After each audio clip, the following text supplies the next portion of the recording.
So my name is Jan Brown. I'm a woman in long-term recovery. And what that means is I haven't used drugs or alcohol for the past 34 years. In doing so, I am the founder and executive director of Spirit Works Foundation, as well as an ordained deacon in the Episcopal Church.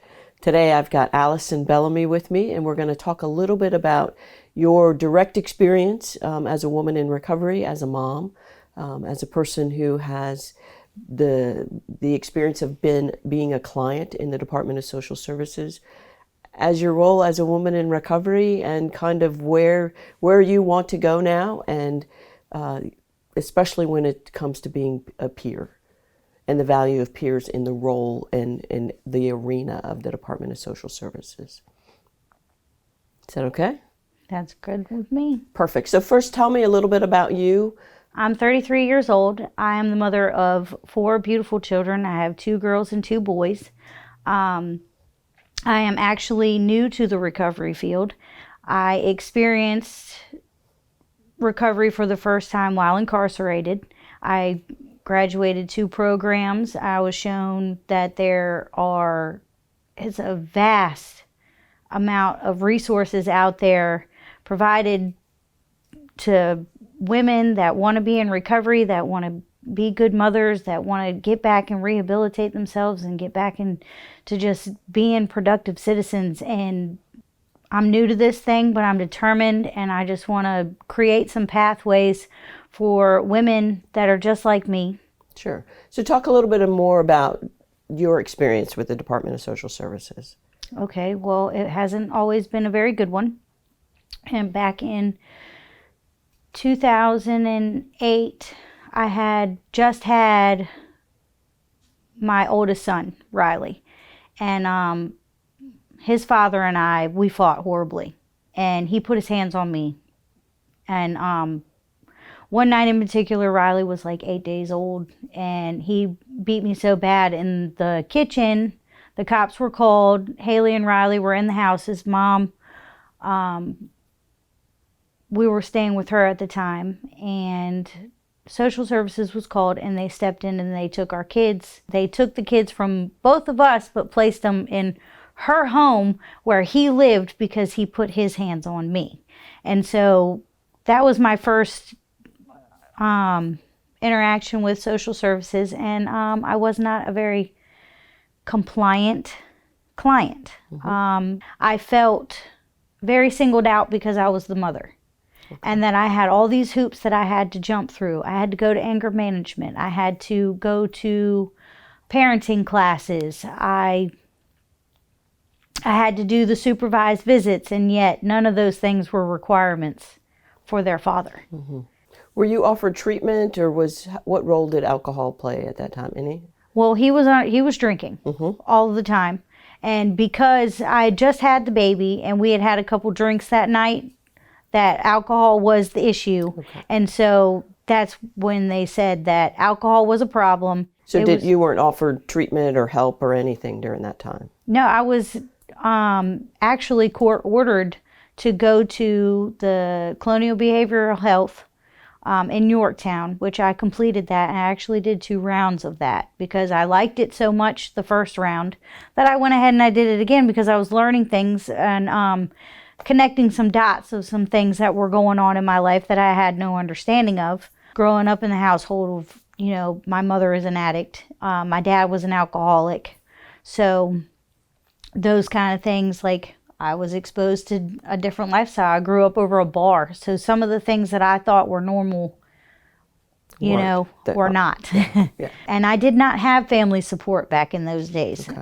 My mom is still an active addiction, and my father, he's not that one. Like, he wasn't with my stepmom at the time. And so he was like, I already raised my kids. Like, this is your issue. You mm-hmm. need to handle it. So basically I was alone. Right. And placement with them wasn't an option. It was not an option. So I guess I can understand that now, hindsight, looking back, that was the only option. Mm-hmm. Or it would have been foster care, and I would rather them be with a family member then. But it still did not make sense to me back then. And I was very young. After a while, I finally got my first home visit. But at that point, like, drugs had come into my life. I was trying to numb the pain. I disappeared for a little while and just went off the grid. I was spiraling out of control, and at that point I had caught some charges and was looking at some time under the influence of my medication I was abusing. But I had a death wish. Okay. I didn't want to live anymore. I was just done. I'd given up on life, and I just was eating those pills, like waiting, hoping not to wake up the next day.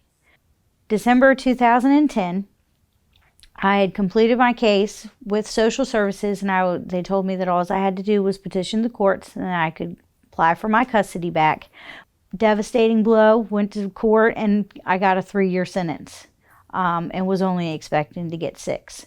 So 3 months before I was released from incarceration, JD petitioned the court for joint custody with his mother, and they didn't even bring me to court. So you didn't even have an opportunity at all. They sent me the paperwork, and I had no say in it. Just because I'm not capable at the time to provide well-being, like to make sure that they are okay, because I have something going on in me that I have no understanding that is more powerful than I even could have imagined until I was educated on it, does not mean that I don't love my children, want the best for them, and want them to be in a good place. So that was the assumption that you thought was being made. Exactly. Sure. No, that's fair. And I think it's really important that people know that. Because I get out and I want to petition for my half of custody back because I'm over it. So I petitioned the courts, and I went to court, and I was asking for joint custody and visitation.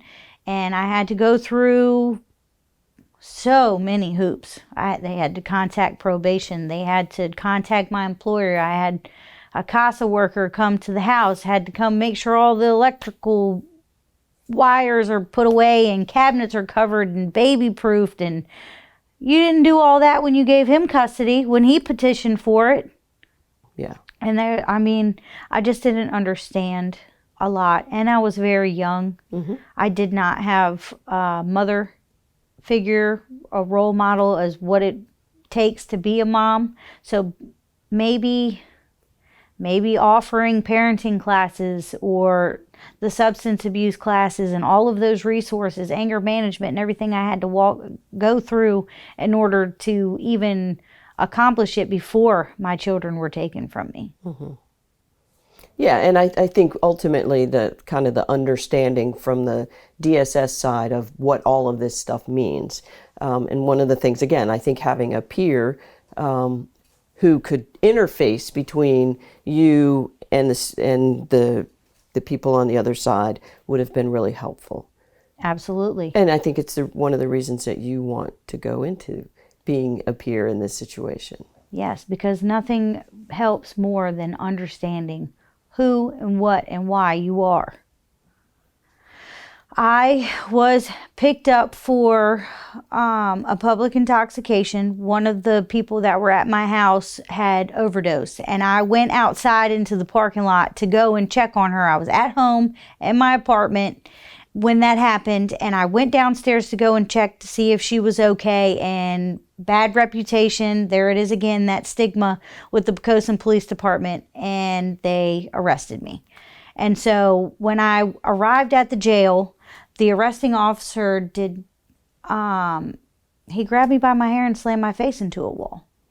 I reacted badly, and I assaulted him back, and I received a 2-year and 5-month sentence.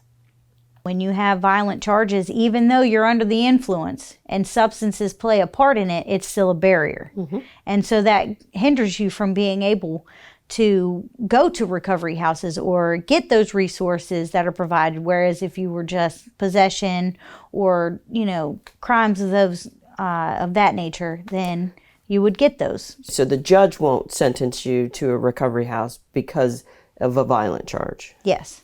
So what I think I understand is that judges need some education, and because all of these things were related to your addiction. It wasn't like you were just got up one morning and decided you thought it was a good idea to commit violent crimes. Absolutely not. Yeah.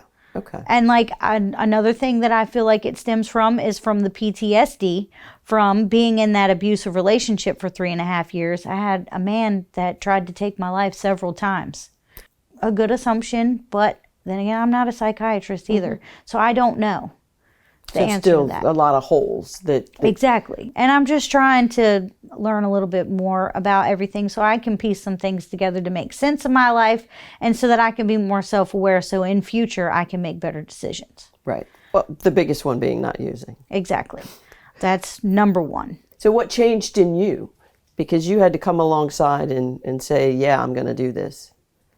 Well, a lot changed. I was stubborn. I was headstrong. I was bossy. I was controlling. I was manipulative. I was a lot of things. I had a lot of character defects. And I wanted something different. And there is a lot of hope once you start getting introduced to an understanding of who you are and what your addiction does to you, and that it's not a moral failing. You're not a bad person.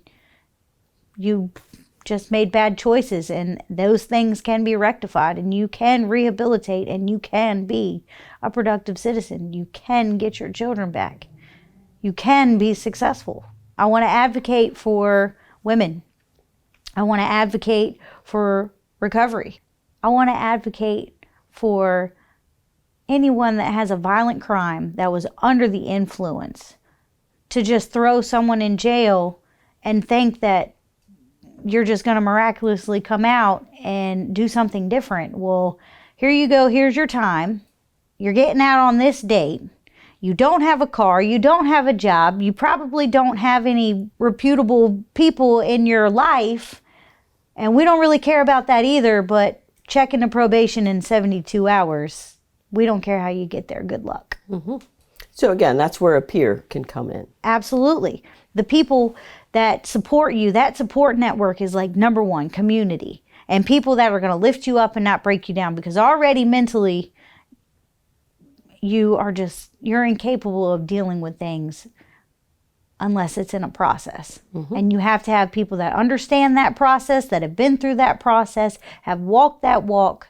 It's not something that you can read about. It's not something that you can learn, because at any given point you can get overwhelmed and give up.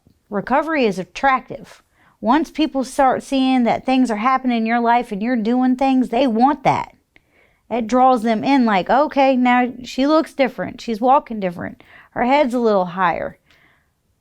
And I know this because I see it through people who are my peers, who have been through that process and are farther along than I am. But I want that. And I want to be that example for someone else. Thank you.